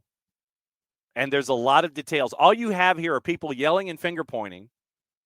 And Pat Noonan, who apparently doesn't get it, and the MLSPA, who, while defending their player, Bart, they're speaking in generalities without offering any kind of specifics to their arguments. Well, and here's the thing that I think they want to get at is to basically say that Victor Rivas, who by the way was MLS Referee of the Year, shouldn't be working games. I guess is what they want. Yeah, I guess so. He's assigned to the LA Houston match this weekend. I think it would have been funnier had they just give him in the Cincinnati Columbus game. But they didn't ask my opinion. So oh well. Yeah. I think they would have burned something down if he'd been. Cincinnati would have tried to burn something down. Yeah, it would have been. This is what I want in this game because at this point I'm like team anti-Cincinnati. They have ruined everything. Take your terrible chili and dump it on your head and go home. I hope that Columbus gets a penalty within the first 15 minutes, and then Cincinnati fans just absolutely melt down because what I've seen from Cincinnati fans, supporters, and everyone on Twitter the past couple of days is moronic behavior. It's ugly. Go ahead. Yeah, it is ugly. It is ill-informed, and I mean it's nasty. Like I said, you got people making excuses about going after the New York Red Bulls reporter who was standing outside the locker room and provided detail via DM. Mm-hmm. Like, again, please just go touch grass. Mm-hmm. Go do something positive, because this ain't it, man. No. Like, the behavior has been awful, and yeah, you couldn't put Rivas on this game, because the first time he calls a foul on Cincinnati, everyone's going to lose their damn minds. Uh-huh. Even if it's like Lucho Acosta pulls out like a missile drop kick off the corner flag onto somebody, he's small enough, he can balance on the corner flag. But if he, Well, he certainly can't get on top of the goal. He couldn't reach that. no, I don't know. He might Spider-Man his way up the net. Well, He's all right. athletic So, enough. all right, But the very first foul that would have gotten called on them, the whole thing would have just imploded, which sucks. So, Bart, let me ask you this: when it comes to officials hearing this kind of, and I'll say it, onslaught of just verbiage that's just vitriol and anger. I mean, how do you try to not let it affect your on-field performance and try to stay as neutral as possible in a situation like this when you know that, you have organizations gunning after you, and you have individuals gunning after you, and you have fans gunning after you? I mean, the one statement in the MLSPA release that I think we all can agree on here is refereeing is a difficult job. Well, you have to be hyper vigilant and be attuned to the fact that one team already feels a little bit aggrieved, right? And so you can, with your body language, with the words you use, be proactive in saying, no, that was a foul. Yes, he kicked him. Just be a little bit more on top of it than you normally are. Mm-hmm. But the problem is Cincinnati, and Pat Noonan has done his team zero favors, and that's the other problem that I have here is, like, there's the difference between having a chip on your shoulder and pretending like this is somehow like a personal attack on you, your family, the generations before you, and the generations after you. Like, this is not Mercutio, a curse on both your houses. This is just you guys screwed up. Yeah. You have, like, Pat Noonan is causing problems for his team, because I'm with you. As soon as you get the first foul called against you at home, I mean, I feel sorry for Alex Chapman, who's refereeing this game tomorrow. Yeah, today's Friday. Yes. Because as soon as he calls the first foul, it's just going to be this uproar of like, what do you mean? And it could be, the most obvious thing ever, but they're going to act like this is some sort of, attack on the spirit of Cincinnatus, and Skyline Chili. Like, they're going to act like this is this is somehow they're out to get them. And that sucks, because it doesn't affect how you should call the game, but it will affect how players and fans and everything, and just the general tone and temperature in the game will be. And a part of the comments, PSRE President Peter Manikowski, and I went ahead and subscribed to Laurel's Patreon. Manikowski said he is in the process of reviewing Pat Noonan's comments and has already been in discussion with the commissioner's office about the accusations of fabrications. This is going back to last week. You've got to have more composure about going into an officiating space. Yeah, first off, you don't do it. First off, you've got to have more composure about going into an officiating space. Yeah, you don't do it. First and foremost. It's an hour and a half after the game where he's got a pizza box in his hand. I think people have this notion he's in his cleats running into that room. I think it's pretty close. So there's a lot that's been fabricated, what's happened, and that part's also disturbing. So hopefully we can come to a conclusion that has him back on the field. That was before the suspension came down. So what you've also got here is a manager sticking up for his player, which we know you do, then intimating fabrications from officials, and the PSRA looking into that, and then Pat Noonan saying what he said yesterday, and the MLSPA coming out with what they said yesterday.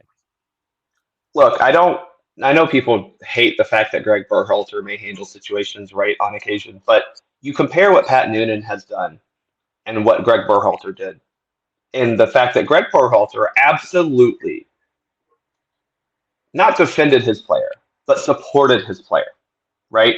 So Junior Dest did a stupid thing, And to be fair, Sergio Dest had way more reason to be aggrieved at the situation.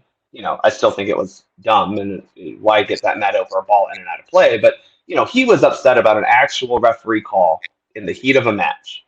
And he did stupid things. Berhalter said it was stupid. He said it was selfish, basically all the things that Parky talked about. But look, we still support, he's still our guy. He's still our player. We're still going to support him. He's not, there doesn't need to be extra punishment for just getting mad, outside of just general shame and, stuff like that. Yeah. Pat Noonan has done the opposite, where he has excused Matt Miazga from any responsibility and accountability for his actions, and insinuated that the punishment shouldn't have happened just because, oh, well, we have an important game Saturday. Well, then he shouldn't have done what he did. Yeah. Yeah. I mean, obviously, Rich, the Union Noonan have to defend their players, at least to the media behind closed doors. It has to be something different. That's true. But this isn't defending Matt Miazga this isn't saying, it sucks, we think it's a little harsh, but, we still think Matt is a good guy, and we're we know he's an important part of this team. Yeah. It's going to be tough to not have him this weekend. That's how you do that. What they're doing is not defending him. They're attacking the people who said, yo, being in our space wasn't cool. Yeah. Doing this is not good. Yeah, you're ishing all over referees and the sacred space and this is the thing that Jarrett and I keep looping back to here, is that you don't go in to officiating space. You don't do it. In a professional sense, you don't go into their locker room. In your sense, Bart, they don't follow you to the car as you're trying to leave. I mean, I don't know what the closest thing may have been for you in a situation like this, but you don't follow officials to their cars. You don't sit there and throw Cheetos at them when they're trying to leave the park. Oh, you can throw Cheetos at me. I'll always get Cheetos. But I know how I'm swinging the next rec game Sunday. Yeah, just give me Cheetos. Jarrett, I have said on record, money won't bribe me, but if you give me food or beverages, I can be swayed. Are we talking hot Cheetos, Puffs, the thin ones? What are we? Oh, the regular crunchy Cheetos are good, but hot Cheetos are also a second favorite. So both of those are good. Just making notes. Yeah, but like I said, the thing that we keep looping back to here is that we're losing the notion of it's not okay to go into a sacred space and violate it here. It's like you're trying to, make everything else fuzzy. Don't pay attention. Don't pay attention to the man behind the curtain. But the idea is here, first and foremost, you cannot go into that space and try and confront an official. You can't do that. And it doesn't matter if he's a star. It doesn't matter if you're the 20th guy on the roster. You cannot do this. And this is getting lost in this discussion here that we've been having now for 2 days. You can't go into that sacred space. It doesn't matter who you are. Well, and the other thing that I hate to go back to, and I've said it all along,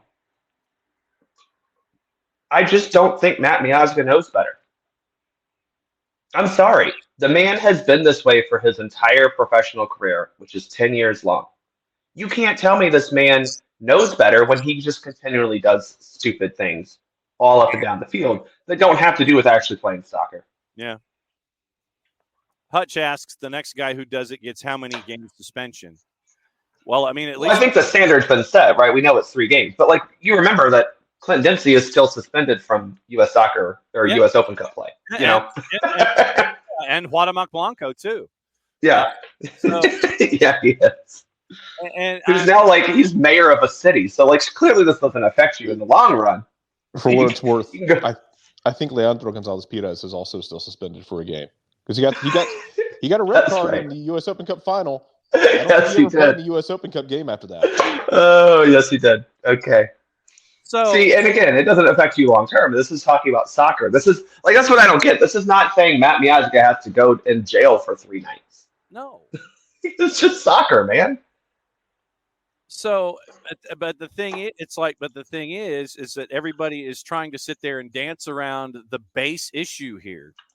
And Hutch also, I think that if there's more in-depth evidence, it might be more than 3.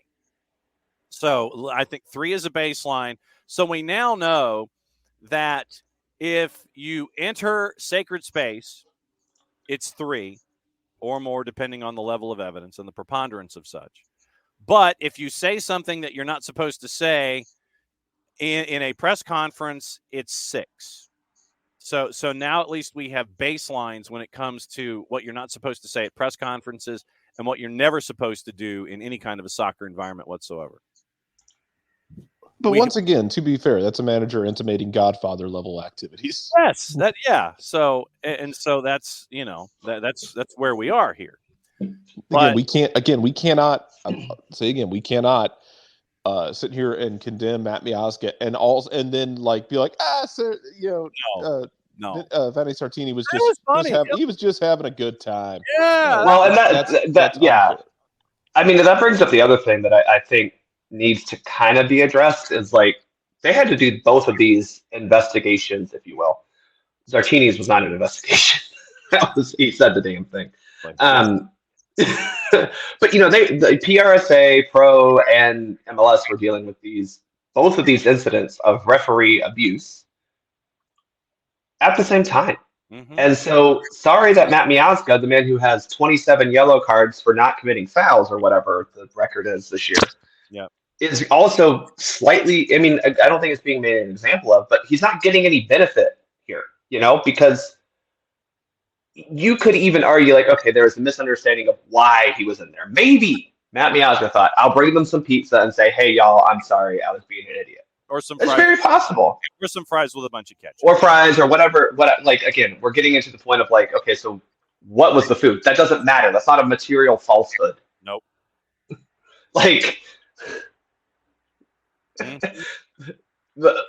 Maybe we can give Matt Miazga some benefit that he was trying to be a nice dude and bring the refs, a peace offering to say, y'all, I'm sorry, that was stupid. Maybe. But it's hard to give him the benefit of that doubt when you combine that with the Sartini comments, literally saying, well, if they die, people will look for me. What? Yeah. Mm-hmm. Yeah. So, I mean, you're looking at, it is 2 separate things, but you're looking at now, once again, it's the idea that you can just do whatever you want and say whatever you can say. And I think that's the larger picture here. You can say whatever you want to say and you think it's funny and you think you can get away with it. You can do whatever you want to do and you think you can get away with it because, you just can't. And I think that there's got to be something here where it's no, this issue stops right now. And you're hoping that with the 1+5 for Sartini and a fine and the meetings and things, and then you sit there at 1+3. I think it would have been more than 3 if we had more evidence. If the evidence was deeper than the video apparently that exists out of Red Bull Arena, which is probably just hallway video. I just have this vision of arenas, and I'm thinking hallway video with a high camera and Zapruder film, and it's oh, okay, well, we can zoom in. Oh, there's the referees area. Oh, and there's Matt Miazga. He goes in. So you've done that. You can't do that. So I think that's where we are here, at least now with baselines. But I think that if we'd had any more in-depth knowledge, I think it would have been a lot worse. That's just me. That's where we are here. And I agree. I think if you could have corroborated some of the allegations, it's more. I think 3 games is he went in there. We aren't able to confirm that he said, she said. Take the 3 games and please don't do it again. Yeah. Well, and again, that's kind of the problem that I'm having with this idea of material falsehoods. Because we can't confirm or deny from video footage, so we do have to rely on the referee report. And this is something that, yes, the referees need to make sure they're being slightly unbiased. They have to remove a little bit of their emotion from the report. But unfortunately, that is the only real evidence we have to go off of. And you have 4 referees in a room versus Matt Miazga plus some security officials. So I'm sure security has their own version of the story to tell. And if 2 sides say, "Hey, he did this, this, and this," and the other side says, "Well, I didn't do that part," or "Well, it wasn't pizza, it was fries," buddy, that's not evidence to help you. You know what I'm saying? No. That's not the stuff that's going to bring down the sentence here. This is again, it's not quite cops and robbers, if you will, but it is what matters in the situation is the fact that you entered this room when you shouldn't have. Yeah. What you brought in, outside of it being an actual weapon, is immaterial. What you said to them is immaterial because you entered this room that you shouldn't have been in. Yeah. And Hutch says, as hard a time as MLS and Pro have with referee recruitment and development, the refs at least need to know that MLS will have their back in these situations. And what's MLS going to sit there and discuss with the PSRA? Where the MLSPA wants Major League Soccer to come out and publicly denounce what these material falsehoods have been. But once again, look, until the MLSPA comes out and says that these are the material falsehoods. This is what we said previously. Here's our evidence to indicate that these are falsehoods. I can't all I'm going to do is sit here and say that this is what the MLSPA said, and where's the detail? It's like literally, you're lacking in evidence with your argument, counselor. I need more detail here when it comes to this discussion, and it's going to drive me crazy, and I'm sure it's going to drive others crazy. Rich, I know Pro owns MLS, but isn't there a separation between the two to keep their individuality? I think that's probably where the PSRA comes in. PRSA is the union, if you will, for the referees. Okay. So now that we're there, Bart, sorry to drag you in here for reffing down here on a Friday. I think I dragged myself into this. Yeah. Yeah, Bart. We didn't drag Bart into this. Bart's like, link me. Bart saw the ball on the field and went, "Yep." Yeah. I went face first down the slip and slide into this, so we're good. Okay, so you're good to come back at 10 o'clock on Monday morning? That is the plan. Okay. I will communicate with you to make sure, because as you know, I have a new schedule now. So. Yes. Well, and I mean, it can be anywhere from 9:05 to 10:30 because we do prim and proper the review at 10:30. Yes. During the winter, so 9:05 to 10:30. Just let me know when, and that'll be your slot here in the winter months, and we can all discuss what's going on with reffing down here and such. Because we're probably going to have reffing moments on the weekend that we can talk about. Yeah. Well, I mean, we have 2 conference finals, and I'm sure nothing dramatic will happen in either. My soul is ready for Cincy to lose this on a 93rd minute penalty. And it's going to be a judgment call where VAR can't factor in. Yeah. Yes. Like, oh, did he actually? Yeah. Watch it be like something strange, like obstruction or impeding with contact, where it's like, well, you can't really say it wasn't. Or better yet, since he gets a game tying goal brought back because of offside, and it's because the player interferes with the goalkeeper, that type of situation, Yeah. But, that would be Japan in the World Cup kind of play where the ball looks like it might have gone over the line. Oh yeah. Back. And then we have to explain to everybody that a ball is a sphere and is not an actual flat surface. A ball is a sphere and a line extends vertically upward into perpetuity, and those shapes don't exactly line up. Yeah. So, geometry and physics. Fantastic. Can't have that. All right, Bart, we'll see you Monday morning. Thanks, guys. All right, Bart Keeler. It's nothing like Bart sitting there going, okay, link me. I need in here now. Yeah, that doesn't surprise me. But in Rich, once again, making the promo that it's Hamburg Derby Day. And so there's a lot going on with all of this. What else is on your mind about this or about any of the other chaos that we have leading into the weekend, sir? Honestly, because we talked about it yesterday with Nico about these games, and they should be a lot of fun. Yeah, like they should genuinely be fun. Mm-hmm. until It sucks that this kind of is overshadowing it a bit, but until like, Hell is Real has a decision like the one that you want. Oh, well, apparently someone vandalized the Hell is Real billboard yes. and they had to repaint it. Yeah. Again, my favorite part of the Hell is Real billboard and the Hell is Real experience is they're like, hey, we made a rivalry based off this like crazy religious billboard that exists in between. I'm like, so you mean the thing? Like, there's one every 2 miles south of Macon. Yeah. You made a rivalry based off a billboard. We got like 50,000 of those Good on for 75, you. man. Welcome to Region It's just 7A. I think it's a good name for it. I'm entertained by it. Yes. It is never not funny to me though. Those things are mutually exclusive here. Cincinnati, Columbus, your crew. Alan Chapman is your ref. Corey Parker, Nick Uranga are your ARs. Rosendo Mendoza is your fourth. Eunice Marakchi is your VAR. Eric Weisbrod is your AVAR. Western Conference, Victor Rivas is the man in the middle. Logan Brown, Michael Barwagon are your ARs. Ismail Elfath is the fourth. They are going to have Goldberg leaving the locker room level security around that referee's room, by the way. Yeah. Well, like banging on like Goldberg banging on the door, like walking him out. They are going to have that. By the way, I am still waiting at Atlanta United for Goldberg to do the spike and for you to do that. Yes. For you to take one of the in-stadium cameras for like tonight's Golden Spike, and we start the Golden Spike like 2-3 minutes earlier than usual. Tonight's Golden Spike, presented by American Family Insurance, whoever the hell's going to do it. Yeah.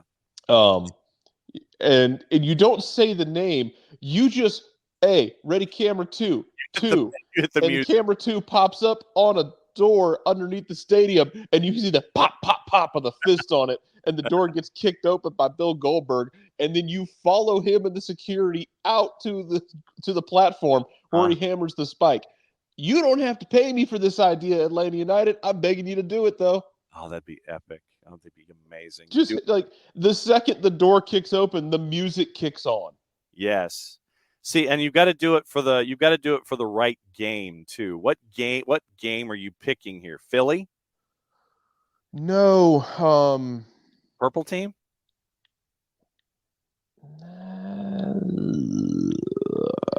I don't even have to be a specific game. I'm that one's just Rich. The music that's the thing, man. The music has to come on instantly. Yes. Like the very second you thump that door and the door kicks open and the music kicks immediately. All these cats live in Metro. Just about all those cats live in Metro Atlanta. I'm begging you to just you can have the idea for free, Atlanta. I'm begging you to do it. Give me Bill Goldberg and the spike. Hell, I'm still on the belief that you should be doing Diamond Dallas Page. Don't give him the hammer. Let him diamond cut the spike into place. Oh, see if he diamond cut the spike 3 times, that'd be pretty cool. Let's see. Before we go, Tom is mentioning Orlando. How far do you want me to take this off the rails? Because I have another idea. Go for it. David Arquette come and do it, and Diamond Dallas Page come out and do it, and we just redo Ready to Rumble. There you go. Okay. Yesterday, Europa League, Europa Conference League, going through some of the winners. A lot of the favorites won yesterday. PAOK had a 2-1 win at a plus 536. North Chilen put 6 on Fenerbahce at a plus 179. I'm looking for dogs that did well. HJK and Aberdeen yesterday in the Conference League. For those of you that was drunk in the snow. Yes, it was drunk in the snow. It was which is a terrible place to be drunk. You start rolling around in the snow, taking off your clothes, and the next thing you know, you're dead. Yeah, because it's Helsinki, Finland, and it's like 20 degrees outside in a snowstorm. So a lot of the favorites won yesterday in Conference League. And so going into Europa League yesterday, Tom has been trumpeting the goal from Aubameyang in the Marseille match against Ajax, which was also drunk at 4-3. Marseille got the win at a minus 179. A lot of draws yesterday. Our buddies from Karabag got a 2-2 draw at a plus 281. Rangers and Aris Salonika at a plus 468. Servette and Roma had a 1-1 draw. Jose Mourinho's pissed. Walking to a day that ends in Y at a plus 305. Toulouse and Royal Union at a plus 254. Another draw, Atalanta and Sporting at a plus 257. biggest dog on the board to win yesterday, it was Rakov Shostakova beating Sturmgras by the final of 1-0 at a plus 347. So on the advice of Tom, watch your highlights from Marseille and Ajax, a 7-goal drunken thriller. Let's see. In the juice boxes or the side items on your Christmas table, FC Cincinnati at home is a plus 124. And the 90-minute draw is a plus 248. Crew is a plus 212. What say you, Jarrett Smith? You know what, man? Crew at plus 212 is a damn good number for a team that I have my anti-Columbus sentiments.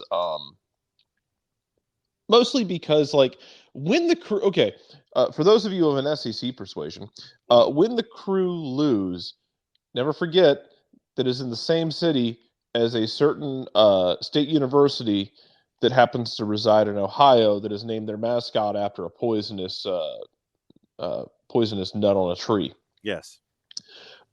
One of the few things that is always funny in this world is when, like, Alabama fans are mad, because then Feinbaum is going to be like, can't miss entertainment. Go to Monday. Yeah, in the same way that, like, Feinbaum, I didn't listen to it because I'm a terrible human and I was lazy this week. Feinbaum was probably just in rare form Monday after the 4th and 31. My sympathies to your immediate family, John. Yes, boss is still hot about it. I don't blame her, because Hugh Freeze decided to rush 2 men and use a spy on Jalen Milroe, because you have to keep that spy there, because the other 8 defenders weren't going to stop him from getting 31 redacted yards. Mm-hmm. But anyway, that's true. Yes. There is a certain amount of joy to be found in, like, just the just when Alabama loses. It's always fun, unless you're an Alabama fan. But I'm not. So, and we always enjoy it because of Feinbaum reasons. In the same sense that one of my best friends, who is from Akron, Ohio, always says, when Ohio State loses, it's always enjoyable for the rest of Ohio. It is not a personal thing, Columbus, but the Crew happen to reside in the same damn city. Yes. So there we go. And so I'm going Crew, and Rich is doing the Lord's work by giving Bill Goldberg's greatest entrance as a link on in the Twitch pitch. So man, like, I already know I'm getting old, and I don't need to be reminded of that on a daily basis. My child does it for me. But when I say kids today don't understand, no, they don't. No, they don't. Like, man, that was the entrance. Mm-hmm. That was absolutely when WCW was the right amount of insane and stupid. Mm-hmm. So yeah, I've got to go. Entrance. Yes. It appears that the OG is putting some fruitcake on the 90-minute draw. I could see that definitely. Out west, LAFC and Houston Dynamo. I'm going Benny Ball at a plus 434. I'll take it. I'm with Glenn Davis here. I got to go with Houston at a plus 434. I've really got to. Yeah, I'm taking Houston. We talked about it with Nico yesterday. What we talked about a little bit at the end of the show, and because I agree on both of these, the thing that gets interesting for me is how these games play out, because I think, and we talked about this with Atlanta and Columbus, and Atlanta didn't hold up their end of the bargain in Game 3. But I think the longer these games go where it's scoreless, or even like if both of them score, the longer these games go where they are very, very close, I want to see how Cincinnati and I want to see how LAFC handle it. Yeah.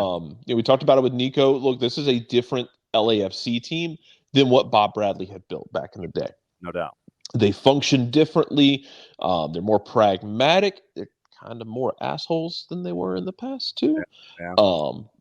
And not always likable. That's okay. And honestly, not even joking, that's okay. But how do they handle it when that game is close. Both of those games are close.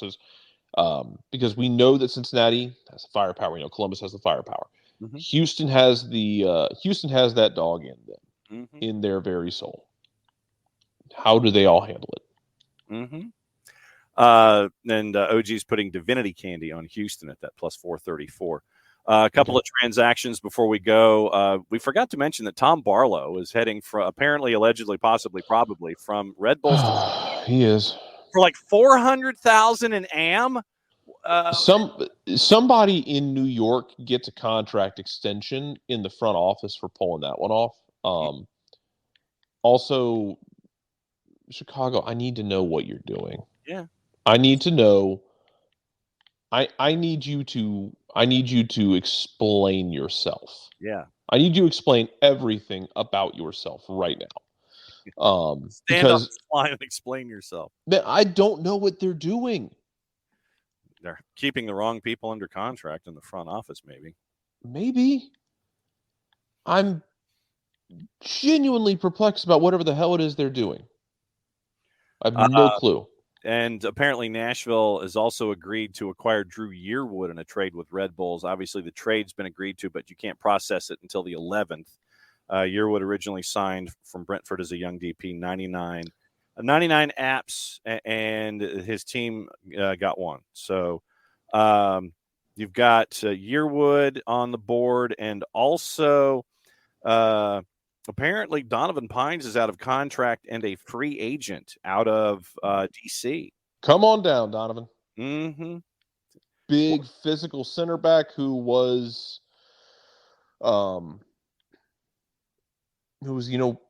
part of. I think he actually didn't he get a call in with the national team? I think so. Yeah, he was in one of those.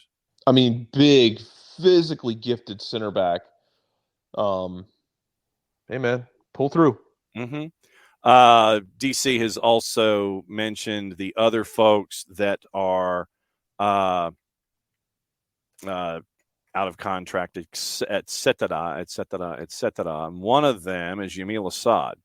According to Stephen Goff, DC United now confirms Gone Assad, Eric Davis, Jacob Green, Brendan Hines-Ike, Eric Hurtado, Andy Nahar, Nigel Robertha, Donovan Pines, and Derek Williams. I am a bit surprised that Pines is gone, but I mean, okay, so here's the thing, man. Pines kind of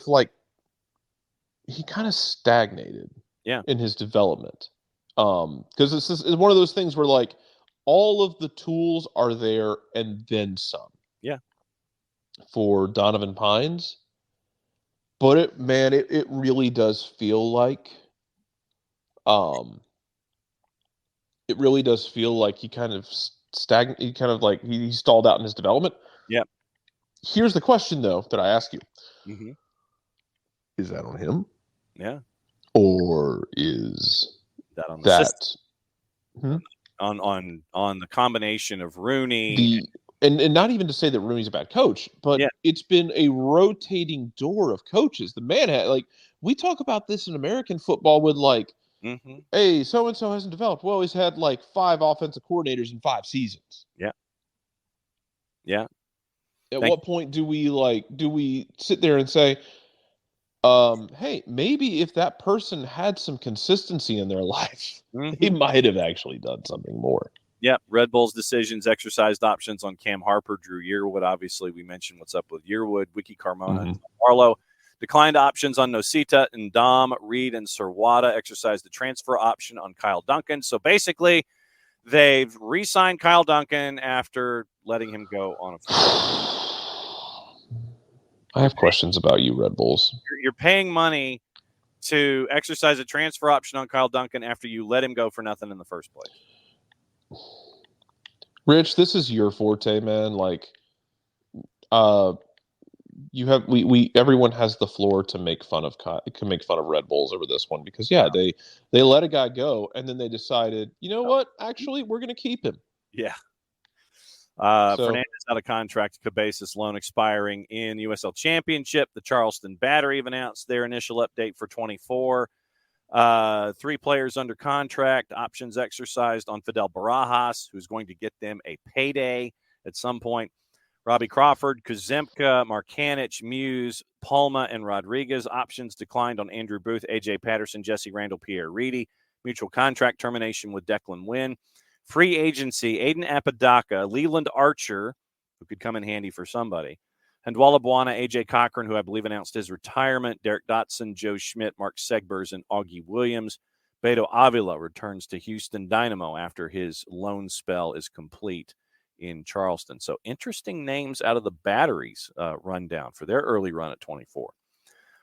Rich, in discussing the folks on the Eastern Seaboard, DC is no spending team that saves money on not getting a good coach as long as the fan base still comes in and the casuals have something to do in Navy Yard.